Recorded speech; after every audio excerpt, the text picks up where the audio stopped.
Welcome to Red Rock Family Farm, and first off, thanks to Mike and Shannon Doliak for hosting us here today. I'm Laura Garber, I'm the Director of Cultivating Connections, and our whole goal is building community through food and finding ways to connect our community using food as the common denominator. So this is part of our Building a Stronger Bitterroot series, where we're really working on bringing everyone together to share knowledge. So we're super excited to have you here. We're excited to learn alongside you and hope that we can come alongside each other as we make our valley a more resilient place for everyone. So with that, I will turn it over to Bristol Bond, who is the director of the Building a Stronger Bitterroot this year. And thank you so much for coming, and enjoy, and I hope you learn a lot. And last housekeeping, back this way in the farmhouse is a bathroom. So if you need to use the restroom, you have to just go all the way that way to the end of this drive here, and that house is where the bathrooms are. And if you have any other questions, don't hesitate to ask myself or Bristol, and we will help you as much as we can. And Dillon and Laura in the back are going to be our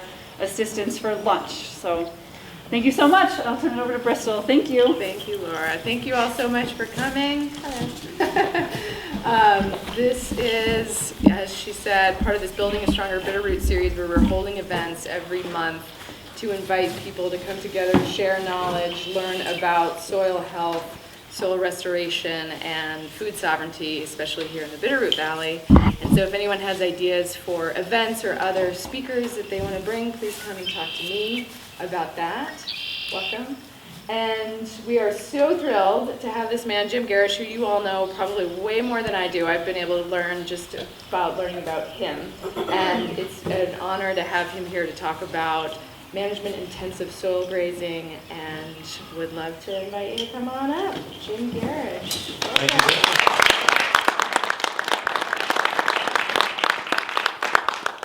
Very happy to be here. Now, we didn't get the technology going, but you know what? I can talk with my hands. So that's what we're going to do. We're going to spend probably, 30, 45 minutes in here talking about some very basic concepts in regenerative ranching or grazing management based on ecosystem processes, whatever terminology we want to use for what we're doing. And this is a small enough group. We're going to be interactive. I'm going to ask some questions, and I will be looking for audience participation. There are some people in this crowd who already know the answers to these questions. Some of you may not have thought about things this way. So we're going to start out with a little bit of demographics. How many here are actually in food production, either at, vegetables, fruits, meats? How many of you are actually food producers? I would say a little less than half. How many of you are food consumers? Oh, yeah. Everybody you and everybody you know are food consumers. And so everybody has a vested interest, or should have a vested interest in food production.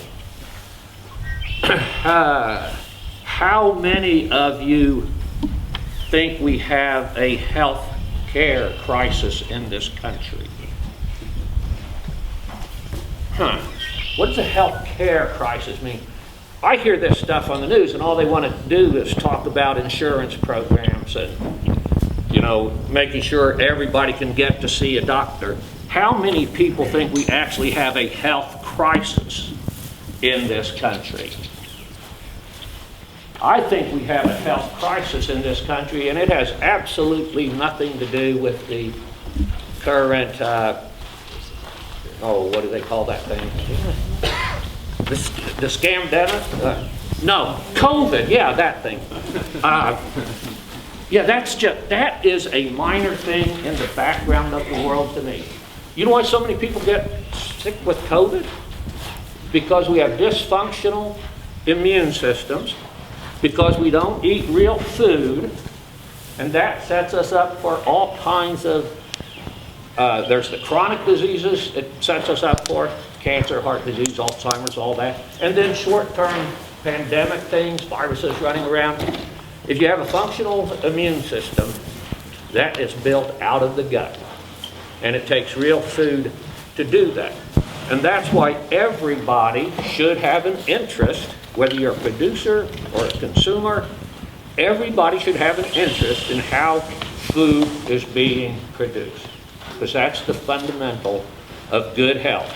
And if everybody in this country ate real food, we would have no conversation in Washington, in our state capitals, about a health care crisis, because we would not have a health care crisis if we took responsibility for our own health, which the foundation of that is eating real food. All right, so I do eat meat. I eat and enjoy vegetables and fruits and all that, but the core of my diet is meat. I eat a lot of dairy products too. I like milk, I like cheese, I like yogurt. I like all of those things. I like wearing cotton and wool and things like that rather than synthetic fabrics. Where do those come from? Plants and animals. So I want you to think now about meat, milk, and fiber. And what does it take to produce meat, milk, and fiber? There are four, in my view, there are four ingredients for making meat, milk, and fiber. So help me out. What are those four ingredients? Grass. Water. Sunlight. I'll go with the water. Sunlight. Sunlight. Nutrients. Nutrients. What kind of nutrients? Soil nutrients. Soil nutrients, soil minerals. So we have, so far, sunlight, water, soil minerals. Air. Air? Yeah. What piece of the air specifically? Carbon dioxide. Carbon dioxide. That's all it takes to make meat, milk, and fiber. We could also say that's all it takes to make lettuce, grains, apples, whatever. Everything that we eat is basically from sunlight, water, minerals, and carbon dioxide. What does sunlight cost? Nothing. Sunlight costs nothing. You see that land out there? That's the solar collector. That's the solar panel. So we can't say solar energy is free because we have to capture it. And we have mechanical ways of doing that. We have chemical ways of doing that. But the fundamental way of capturing solar energy is with green, growing, living plants.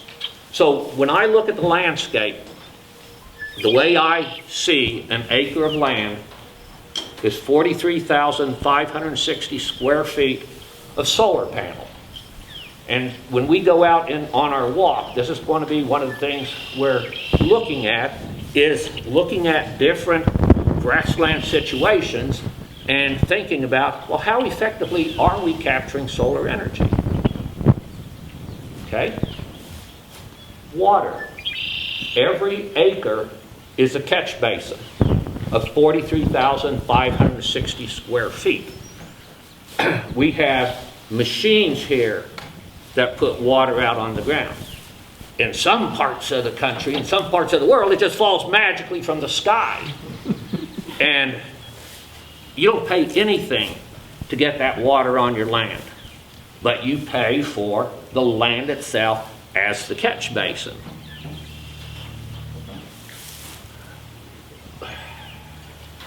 It's really hard to see the soil sometimes, you know. And then when we go out in the field, they say, you really don't want to see the soil. We want to keep it covered up, either with living material or plant litter. But sometimes we dig in the soil to look at it. And when we buy an acre of land, we buy the minerals that are in that soil. There is a term That is fertilizer. And fertilizer means something that you add to the system to bring more nutrients in. A word that interests me a lot more than fertilizer is fertility. Because fertility exists naturally in the soil. We can make that better, we can make it worse, through our grazing management choices. But in that soil out there, all the nutrients that are needed for creating a healthy, vibrant pasture probably are laying out there in the ground right now. So why do we have to buy fertilizer to stimulate production? The basic reason is because through farming practices over the last, specifically about 70 to 75 years, have altered the biology in that soil. In some cases, totally destroyed it. If we have functional biology in the soil, then the minerals that are in the soil that might be bound to old organic material or chemically bound in the soil into insoluble compounds, it is the biology that frees those minerals and makes them available for plants. So the fertility is probably out there if we had the biology to make it work. Now, our everyday choices in grazing management and other land management really dictates how much solar energy we capture. We can change how much solar energy we capture. We can also make management choices that allow more water to infiltrate into the soil, allows the soil to hold more water in place. These are things we can control. We can manage in such a way to restore the biology in the soil. We don't have to call the co-op to bring us out a truckload of fertilizer just so that we can grow, a crop out there. So I've talked about sunlight, water, minerals already. I said, oh yeah, we have carbon, but I haven't talked about carbon yet. 270 parts per million. At the start, when the Industrial Revolution really took off, it began in the early 1800s, but it was the mid-1800s when Industrial Revolution really took off. And a benchmark that a lot of people use is 1870. And maybe 1870 is when they first decided to measure how much carbon dioxide was in the air. I don't know. But in 1870, the carbon dioxide content of the atmosphere was about 270 parts per million. When I was in school, back in the 70s, we talked about 300 parts per million. So there'd been a slight increase in the 100 years from the start of the Industrial Revolution until the 1970s. Everybody know where it is right now? 415. It's 400 plus. You'll see it from 405 to 415. A few recording stations. It's actually 420 or something.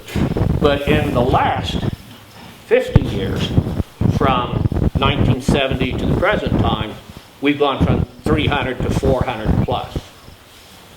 Now help me out.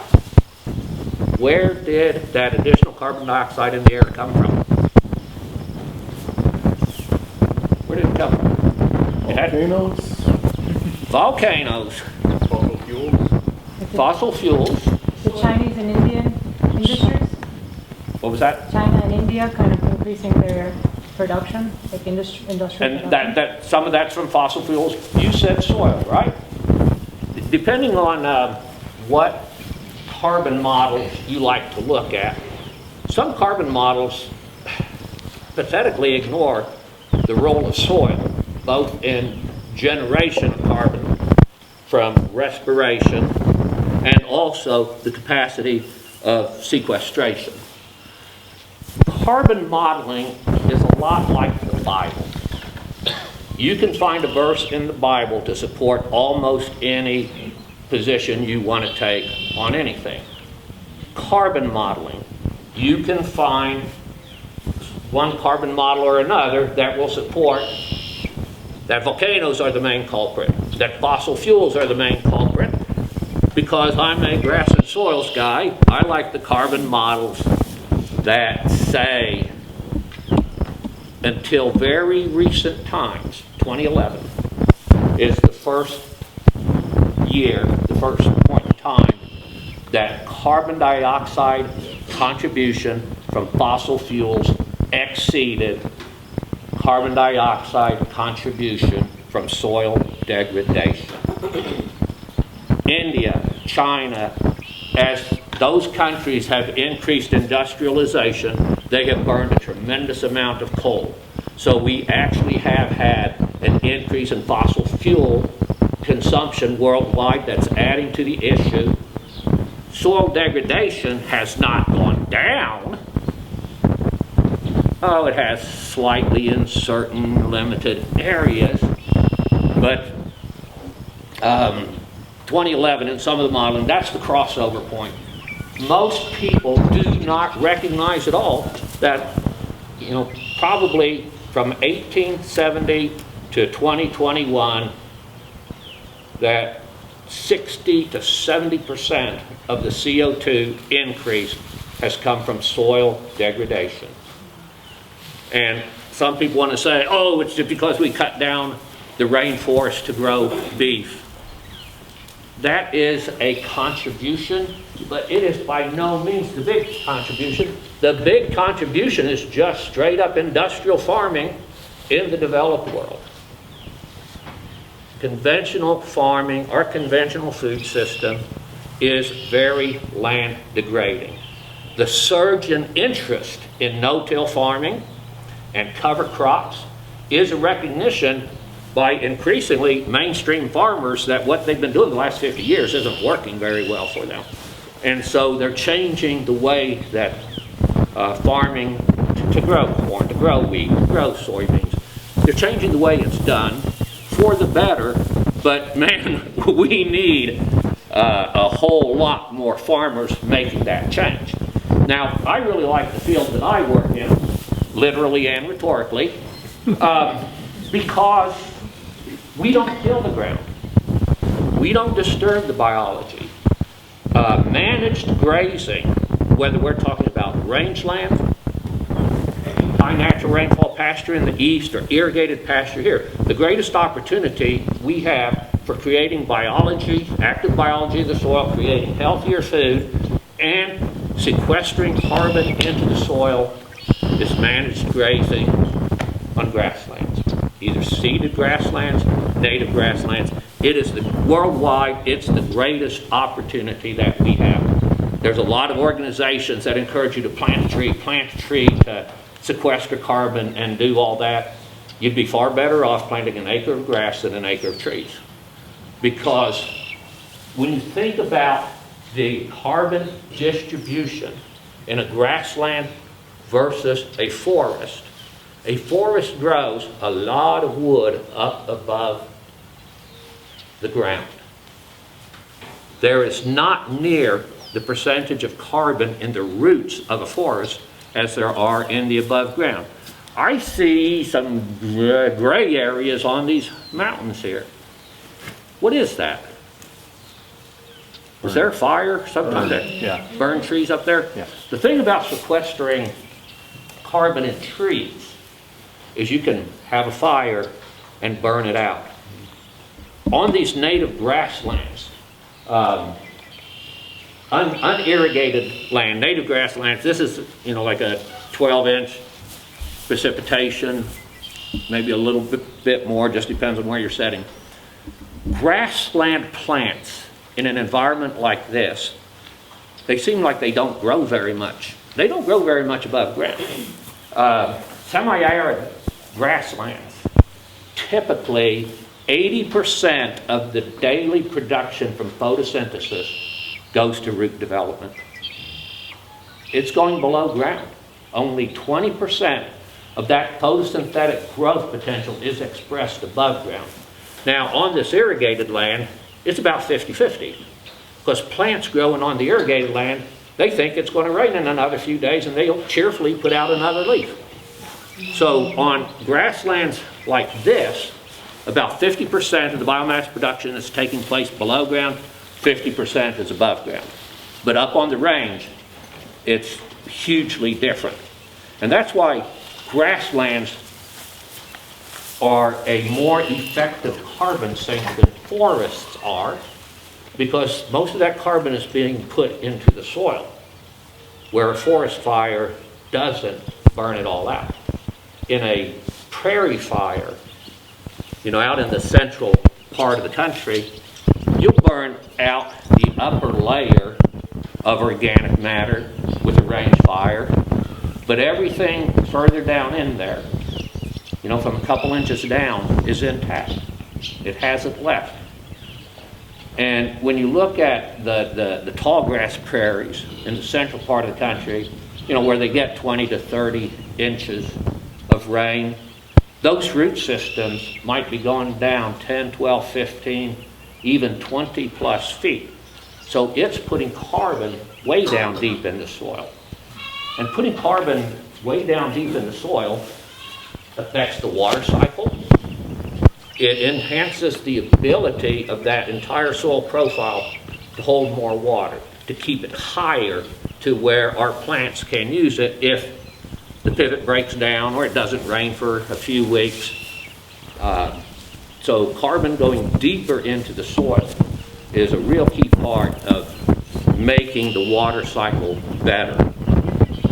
As we feed, as photosynthesis takes place, and this is new science, a lot of this, the relationship between living plants and soil microbes, we have a very different view of that today than we did 50 years ago.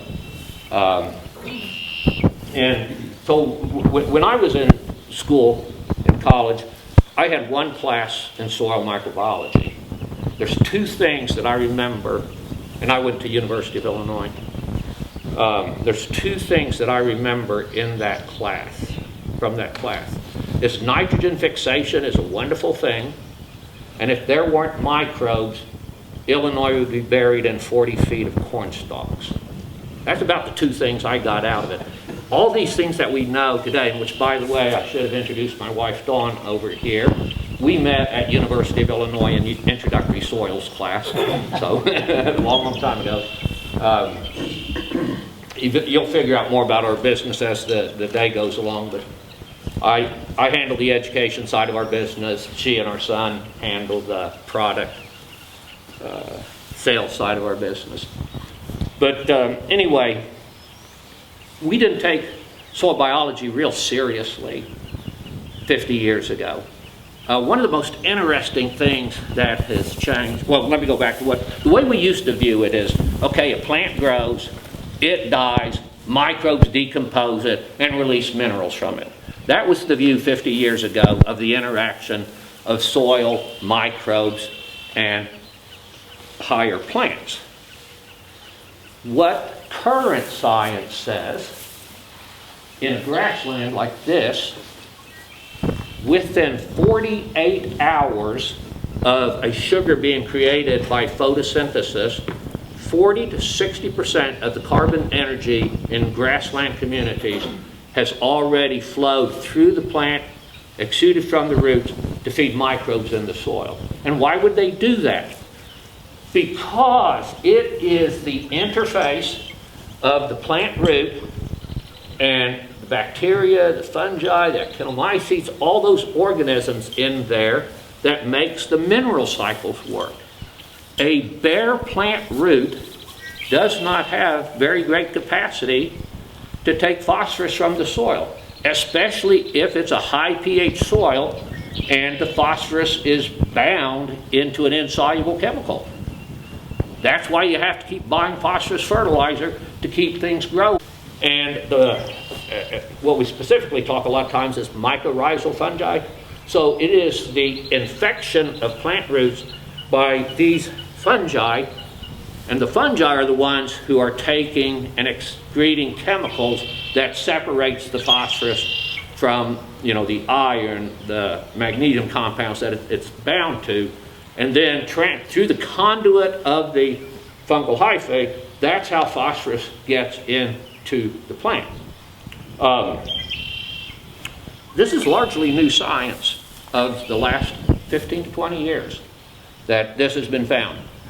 And then you start tying in the micronutrients. Alfalfa, one of the essential nutrients for alfalfa, especially to conduct nitrogen fixation, is boron. Boron is also moved by mycorrhizal fungi. The plant will only allow itself to become infected with the fungi if it's deficient in phosphorus and other minerals.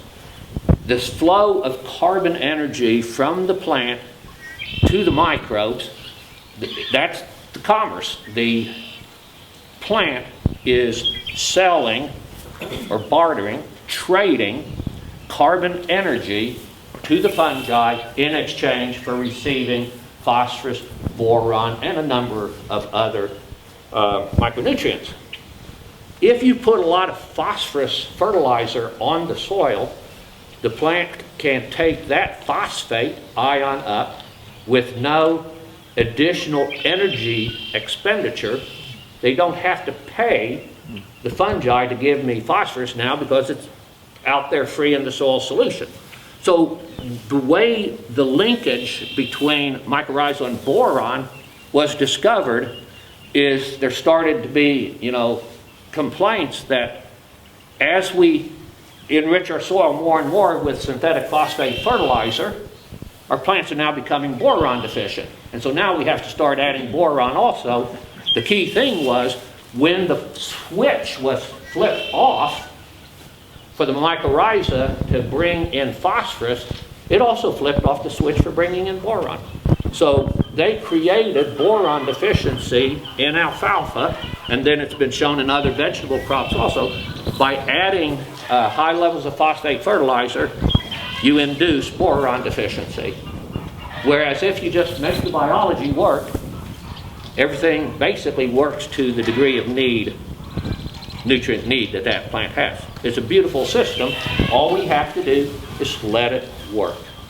Okay? Let me see where we are here.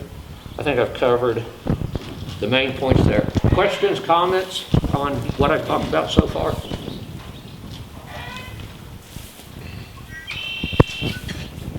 Wow. Yes, sir.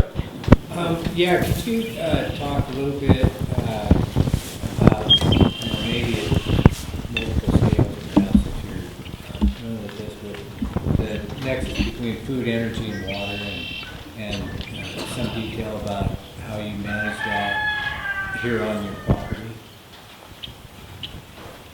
Between food? Food, energy, and water. Food, energy, and water. Okay. I think what you're getting at is how much external energy input?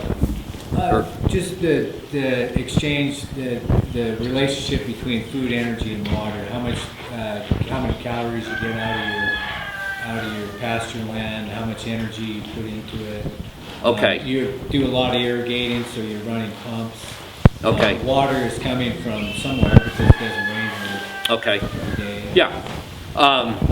So this is not my farm. We're down on a ranch in central Idaho.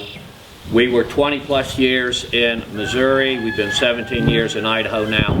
Okay, and Idaho. Okay, so one of the reasons I like the ranch location where we are in Idaho is our water is direct snowmelt off the mountain, so it's what we would call active water. We do not pump any water because we pressurize everything from gravity.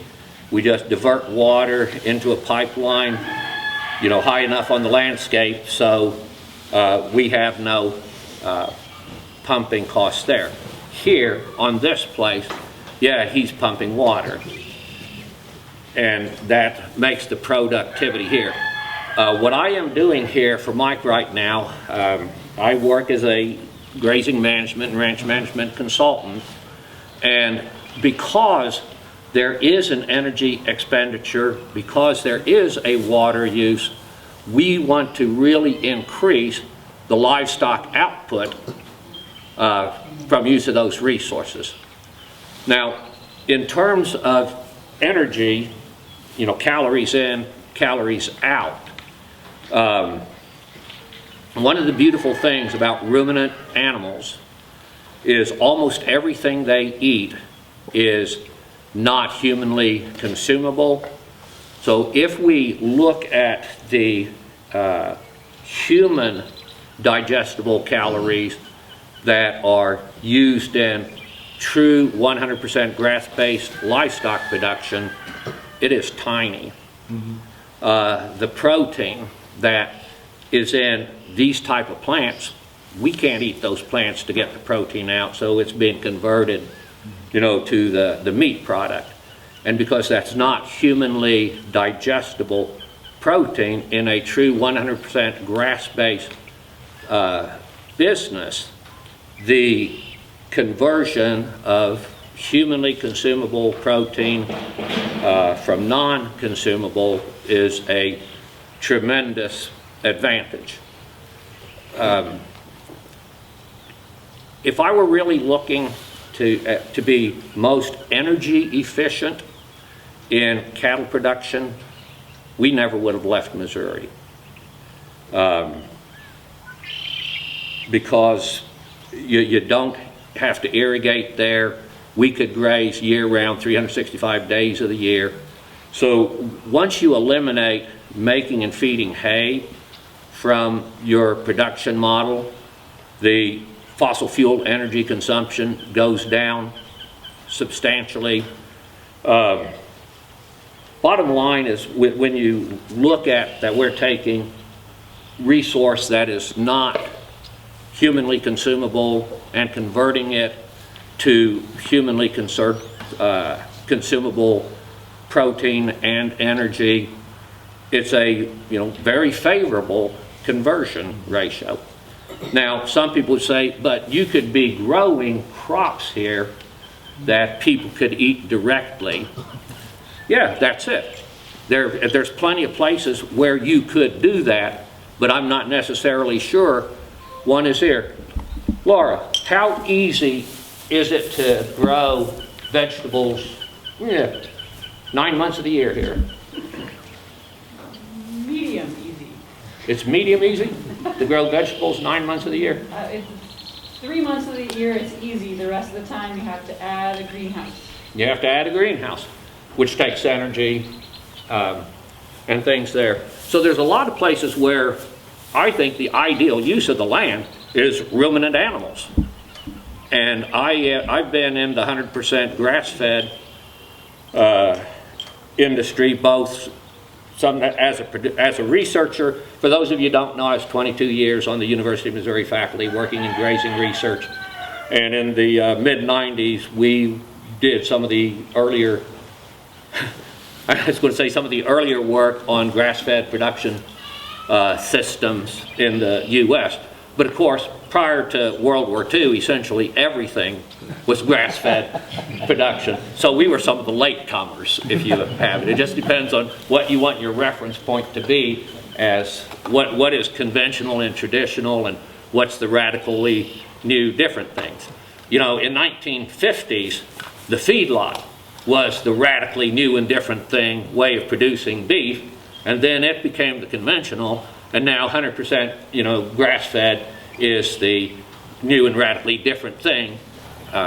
It's just cycling. We do it one way for a while, circumstances change, so we do it another way, and then circumstances change again, and we go back and do it again some way. So I don't know if I've addressed your question. Yeah, you did. Thank you very much. Okay.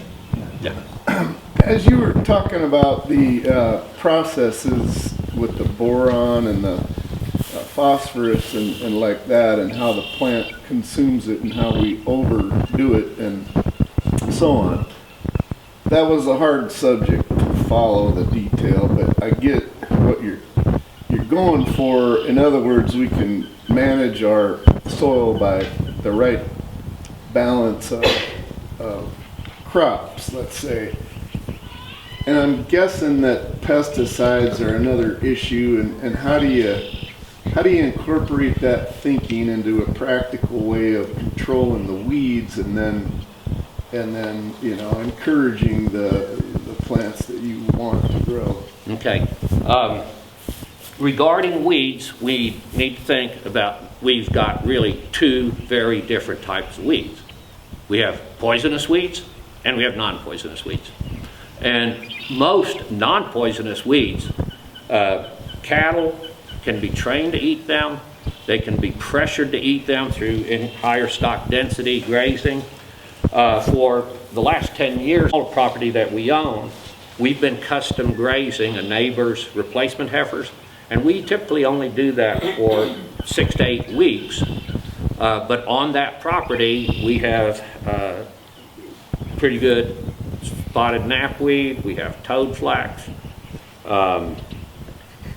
Canada thistles, and we started out forcing his heifers to eat the knapweed. We didn't expect them to eat the toadflax because everybody said, no, they'll never ever eat toadflax. How did we pressure them to do it? By strip grazing them and moving them 4 times a day. You know, the stock density. For those of you not familiar with the concept of stock density, okay, so stocking rate is the relationship to the animal number to the entire property over a period of time. You know, on this irrigated land, we might say the appropriate stocking rate, you know, is a cow to the acre for 6 months. Or maybe it's, you know, a steer and a half to the acre. That's stocking rate. Stock density is the concentration of animals on a specific area at a point in time. And so it's the total animal weight relative to the land area that they're on. With set stocking on irrigated pasture, what a lot of people would call continuous grazing, stock density and stocking rate are the exact same thing, because any animal can be any point on that property on any day. And we generally express stock density as pounds of animal live weight per acre. So on this irrigated pasture, if it's just set stock, that stock density might be 1,000 pounds of animal live weight per acre. We were running between 400 and 500,000 pounds of animal live weight per acre, but moving them 4 times a day. And when you're doing that, they're just about like a mowing machine, except for they didn't eat the toadflax. They readily ate Canada thistles, and they readily ate the knapweed. And then we could go down to just moving them once a day. Those heifers go away. We get another set of heifers the next year, and we start with pretty high stock density to get them to eat those things. But about 4 or 5 years into it, we found that as soon as the heifers arrived on our place, they were eating the knapweed and the Canada thistle. The neighbor told me, you know, a few years into this, he said, all of his cows eat knapweed now, because the heifers that went through our program learned that they could eat it. And so when they became cows in the herd, you know, they said, hey mom, it's not so bad, you can eat this. And so the whole herd learns. And then we were shocked one year when suddenly they were eating toadflax. I mean, taking toadflax, floured out this tall, and grazing it down to that's what was left behind. And that wasn't at the 4 moves a day. That was at 1 move a day. And now pretty well his herd readily eats toadflax as well as the knapweed. And the thistles, it depends on the growth stage how much they'll eat the thistles. All right, so any kind of weed that's non-toxic, at some point in its life cycle, it is actually typically palatable and nutritious. So the key to this part of weed management is understanding your weeds and when they are of the greatest nutritional value and trying to hit them at that point. Now, then we have the other category of poisonous weeds. And poisonous weeds are interesting because a lot of times, livestock will not graze them because they know. Up over the hill where herd of cows are right now, there's some of that blue weed or bug loss up there. In the pasture where the cattle are, and the cattle aren't eating it because there's something else to do. Where we most likely and most often get into trouble with poisonous weeds is when we leave the animals in a pasture too long. They've taken out the good stuff and they're put to a point that that's the only green thing out there. Well, I'll take a bite of it and then you got dead animals. Larkspur is a little different deal because larkspur is actually quite tasty to cattle when they're in, when it's in, this vegetative stage. And they will readily eat that. And, larkspur on the range is a truly dangerous situation. And, a lot of outfits who have that, either, they're riding that herd every day and keeping them out of the areas that are heavy in larkspur, or they delay use of those larkspur-infested pastures until a different time of year. So coming to chemicals, and Mike and I had this conversation. He would like to be 100% chemical-free. No herbicides, no insecticides, no fungicides, but he looks at these weed issues that they have here, a bit realistically, and has recognized that sometimes in order to be able to move forward, you have to take a step backwards or to the side. And so there are some of those toxic weeds here. I don't know if everything that we did some mechanical clipping to get things under control, and then we pretty well relied on the grazing management to keep stuff in check. When I first came to Idaho, because it was the law, said I had to control the knapweed and the toadflax. For 2 years, I did spray those weeds. I looked over the fence, and my neighbors who'd been spraying for 15 to 20 years, I didn't think I was any worse than what they were. And so that's when we started actually seriously understanding specifically the knapweed. When can you have the greatest impact on that plant through grazing? And so we timed our 6 to 8 week grazing window with the neighbors' heifers, so that, and I should say, all we have for irrigation on that property is spring wild flood. It is not sprinkler irrigated. I'm not talking about being under pivers. We can grow one growth of grass on our spring high water, and the knapweed, of course, comes with that. And if the key time for grazing knapweed, I always figured it was mid-vegetative stage while it's relying on stored energy and you bite it off. But as it turns out, the optimal time to graze knapweed for controlling the entire population is from early bloom through full bloom, and you can reduce seed production by 90% grazing it in that window of time. And so incrementally we have started reducing knapweed and increasing the desirable forages in those pastures because of the timing at which we're choosing to graze it. Kind of a long answer, but it's a complicated question. Yeah, no, that's excellent.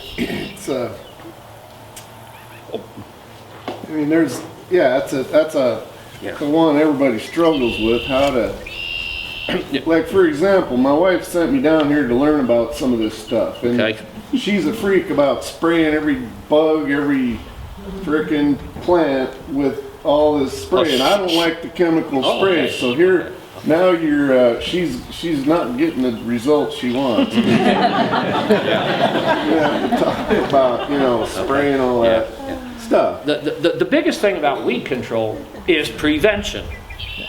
And why do we have these weeds? Most of it is because land has been overgrazed, the desirable forage plants weakened. Most weeds are opportunists. There's very few weeds that actually, come into a healthy, vigorous pasture and elbow out the good stuff. Canada thistle, I used to think did that. And what we discovered, because we were getting increasing Canada thistle spots on our pivot land in what I thought was good, vigorous pasture.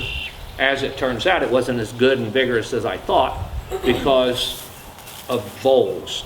People know what voles are? They look like a mouse except they have a short little tail.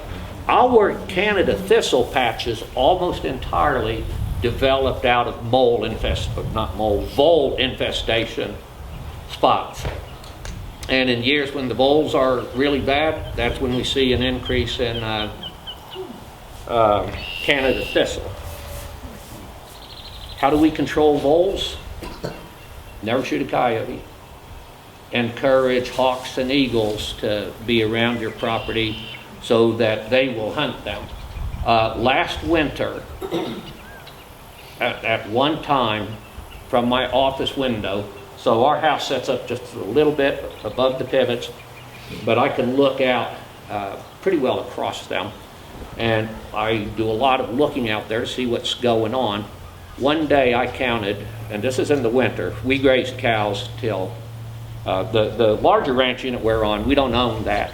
We manage that unit of a larger ranch just in exchange for living on that property. But we grazed cows, dry cows there until January 16th this year. And one time I counted 22 coyotes out across, mostly in the area close to where the cows are. Why are they close to where the cows are? Okay, we're grazing stockpile feed. We've grown it in the late summer, fall to be winter feed there. That's where voles love to be. And we even in the winter, we strip graze on a daily basis. So every day, the cows are going into a new fresh piece of this grass. Doesn't matter whether there's snow on it or not. And, at that time, there was snow on it. But when the cows go in there and start grazing, that exposes the voles to the coyotes. And so you see the coyotes just weaving in and out among the cows all the time. Cows pay no attention to them. We were in the sheep business 9 years in Missouri. There were coyotes all around us. There were neighbors who were put out of the business, they say by coyotes. I think it's probably their own dogs. But in those 9 years of sheep, we never lost a lamb or a ewe to coyotes. Why? We had guard dogs, and we had an 8-wire electrified high tensile fence that was a hot ground fence. So every other wire was electrified, every other wire ground, and they just don't travel through that. It's a manageable problem or manageable issue.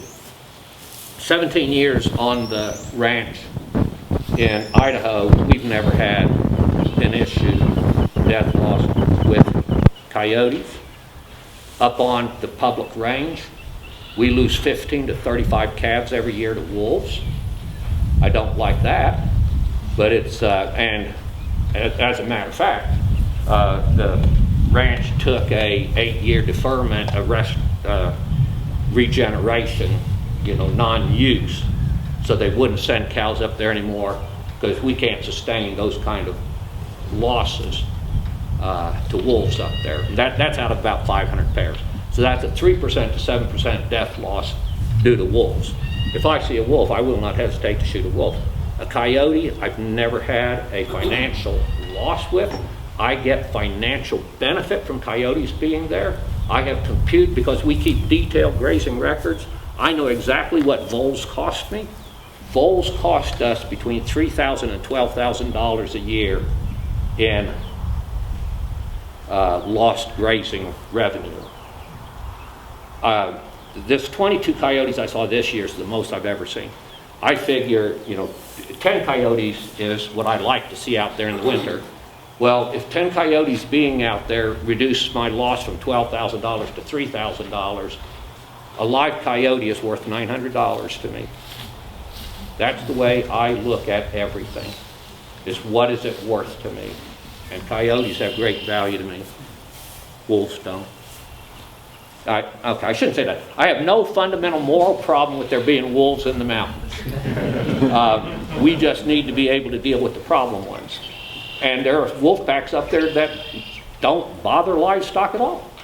There are other ones who, every time they get up in the morning, they say, beef, it's what's for dinner. Okay, any other questions? 'Cause, yeah. Yeah, by the way, I love the article in Grass Farmer about the coyotes that you did. Oh, yeah. Okay. That was really good. How many people are Stockman Grass Farmer readers? Just a few, okay.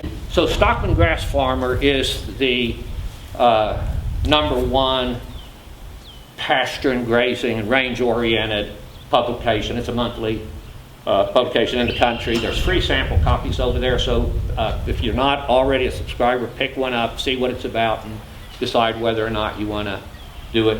I write a monthly column in there. I've been doing that over 20 years, and sometimes it's hard to figure out what to write a column about after you've done that many, and so I write about coyotes and bulls and whatever. So to further that question, actually, by definition, a weed is any plant growing where you don't want it to grow. And so let's expand from the weed definition you just gave to less desirable forage, which is growing out there, like a quackgrass. How do you manage something like that? I love quackgrass. Do you? Oh yeah. It's nutritious, it's palatable, it regrows, quickly, and yeah. The only thing I don't like about it is it gets quite competitive, and it's harder to get legumes interseeded into. Yes, that's the trouble I'm having. Okay. Do you abuse it in the winter? I can. Okay. When you have overly dominant grass, smooth brome grass monoculture stands is an example. Quackgrass monoculture stands is an example. And we would like to get other grasses growing in there, legumes growing in there, forbs. And so what I tell people is everything I've told you about good grazing management in the month of October, completely ignore that. October, as we're transitioning from the growing season to the dormant season, that is, for almost any of these cool season grasses, that is the time that it is most susceptible to damage. So if you want to weaken smooth brome grass so that next spring you can get something else growing there, or quackgrass, just hammer it to the ground in October. If you do feed hay, you can feed hay out on that ground and let them, stamp the stand even more, and then in the spring, and that was going to be one of the things we were going to talk about in the field, how to increase the diversity in the pasture out there. So we'll pick that back up out there. Well, on the quackgrass, about mechanical, we're fogging that down in that fall period. Is that something? It's not the same thing because with the grazing, reducing the area that you're giving them, the time that they're there, so that you're delivering a larger animal impact with one blow. Now, you're talking about more of a range setting, and a lot of people, have the idea that, man, I got 20,000 acres of rangeland. There's no way I can, manage this with the stuff he's talking about, daily rotation and impact. Yes, you can, and there's people who are doing it, but when you're on that kind of landscape or that kind of a scale, it's usually being done with herding rather than, with electric fence. Although, I know more and more range outfits that are using polywire like we have here, except they're not using polywire on one of these quarter-mile reels.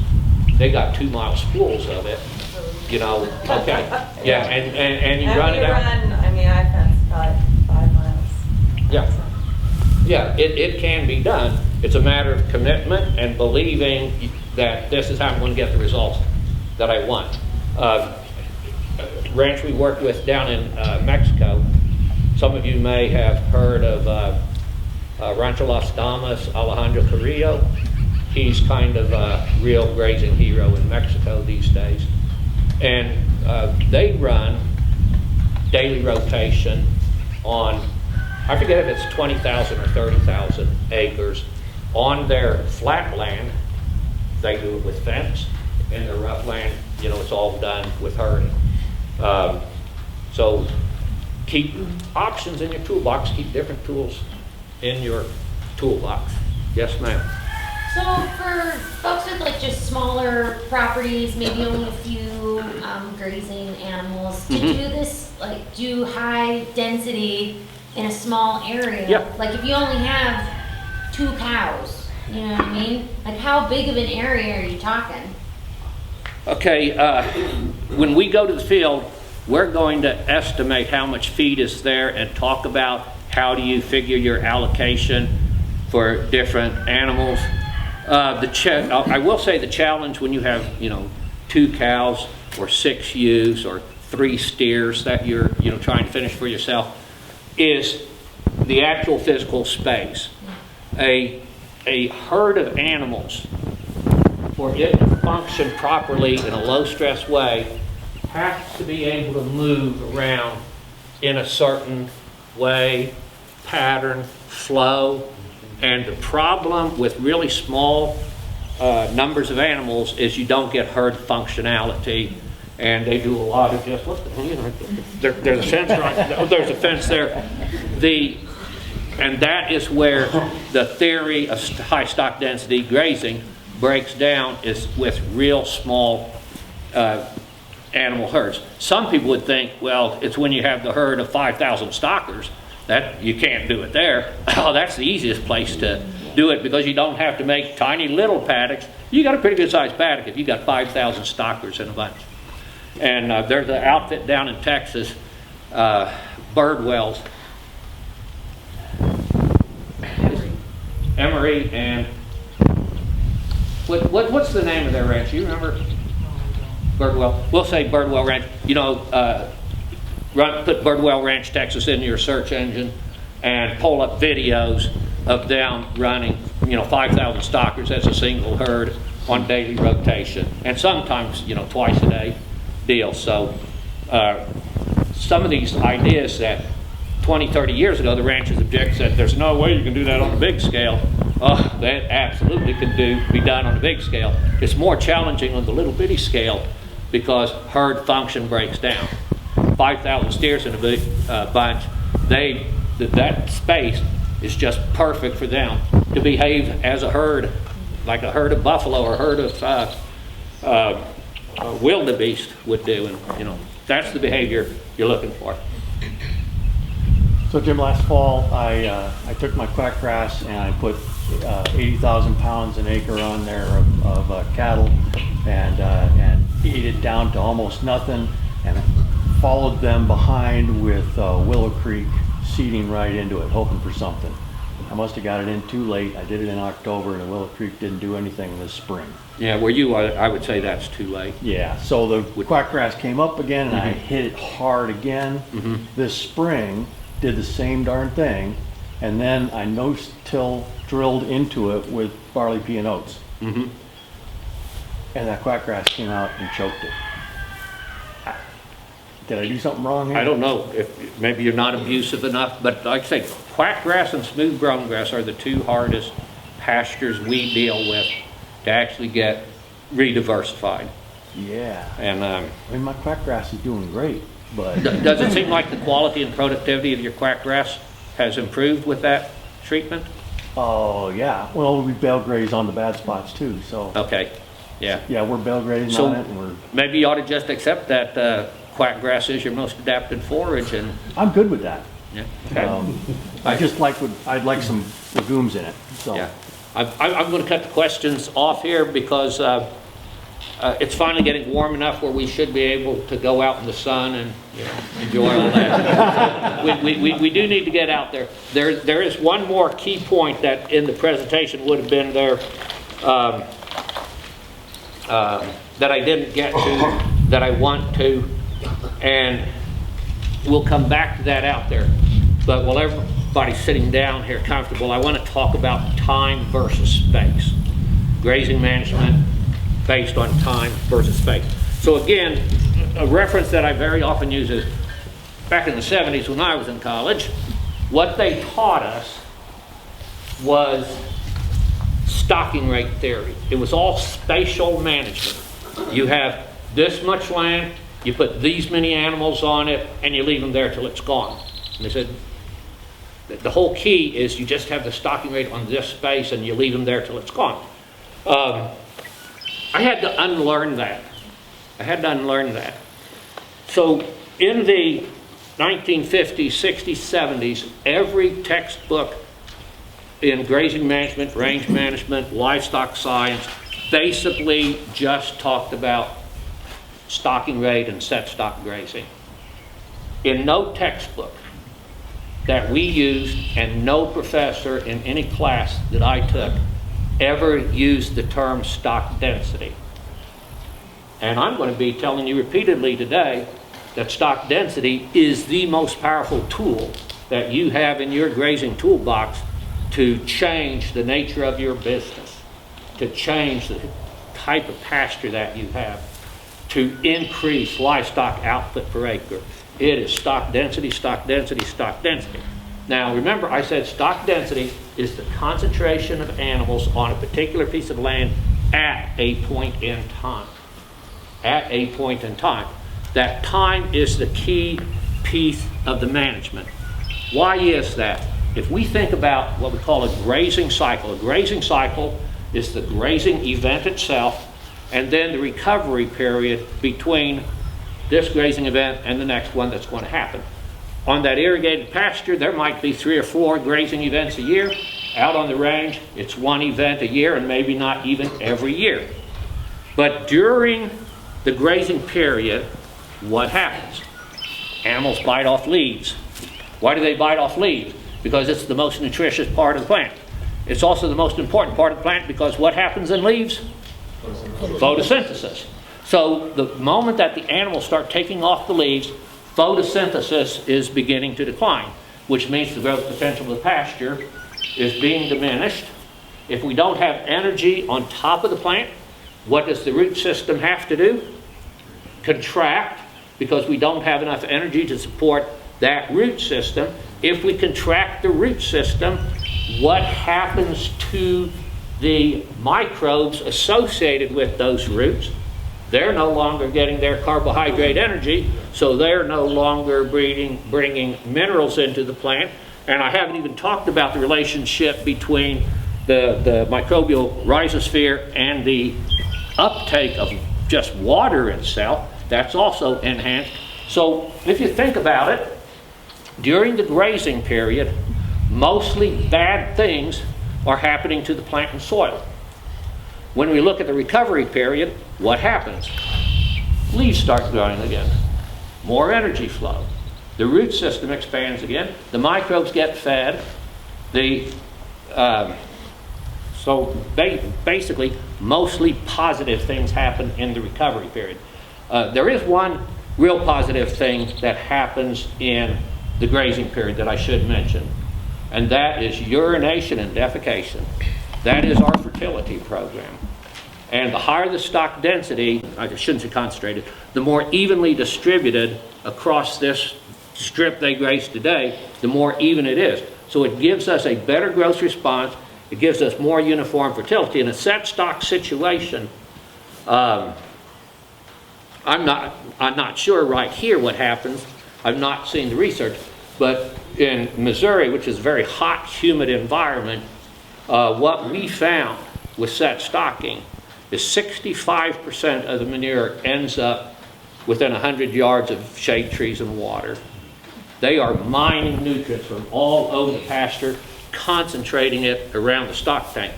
And that's part of why the productivity of the pasture out there can go down. It's because they're not returning the manure out there where it needs to be. They're just concentrating it all here. But the return of nutrients is the one positive thing that happens during the grazing period. So the recovery, if you just think about it that way, it makes sense. Well, let's keep the grazing periods as short as possible and extend the recovery periods to an appropriate length. That is a fundamental piece of grazing management. Shrink the grazing period, expand the recovery period. That make sense? Okay, we're going to head for the field. If you've got, your drink. You might want to hydrate up now.